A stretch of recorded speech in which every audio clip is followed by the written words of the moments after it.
আজকে আমি বন্ধুরা যে ব্লগটা ছাড়ছি অনেকের শুনে বা দেখে রাগ হবে বা অনেকের ভালোও লাগবে।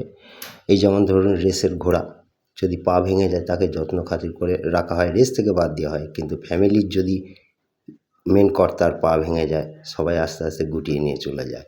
যাই হোক, মানুষের থেকে গাছ ভালো। এই দেখুন এই কপি গাছ, কপি গাছগুলো আপনি যত্ন খাতির করবেন, যত্ন করেন যদি একদিন আপনাকে ফল দেবে, কিন্তু মানুষ বেইমান, বদনাম দেবে। এই কপি গাছগুলো এখন মাসখানেক হলো বসানো হয়েছে। একে ডাঁড়া কেটে দেওয়া হয়েছে, মাটি বরং উঁচু করে, যাতে বর্ষার জল না জমবে ক্ষতি হবে না। এবং গোল করে ওই যে গোড়াগুলো সব সার খোল দেওয়া হয়েছে। এবার তেল দেওয়া হবে। তেল দিলে গাছগুলো পোকা লাগবে না। আপনার মাস দেড়েক পর ফলগুলো উঠবে, তখন ফল পাওয়া যাবে।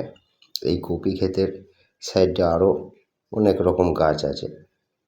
এই কপি ক্ষেতের দু রকম কপি আছে। এই যে গোড়াটা গোল করে দেখাচ্ছি, এইতে গোল করে আবার সার দেওয়া হবে। বিভিন্ন অনেক রকম সার আছে, গোবর সার আছে, খোল আছে, রাসায়নিক কিছু সার দিতে হয়, তেল দিতে হয়। সাইডে অনেক গাছ আছে, এই দেখছেন বেগুন গাছ রয়েছে, এবার গোলাপ গাছও আছে একটা ওই দূরে। গাছকে যত্ন করে গাছ কোনো দিন বেইমান যায় না। আপনার ফল গাছ হোক বা ফুল গাছ হোক, যে কোনো। এই দেখুন গোলাপ গাছটা আপনার ছেঁটে দেওয়া হয়েছে, ডাল কেটে দেওয়া হয়েছে, আবার ঝাড় হয়ে উঠবে।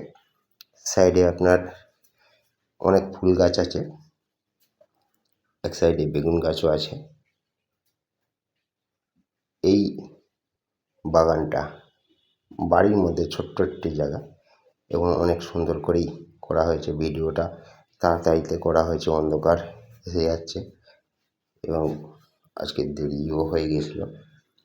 এই যে বেগুন গাছ রয়েছে, বেগুন গাছগুলো কিছুদিন পর বেগুন হবে।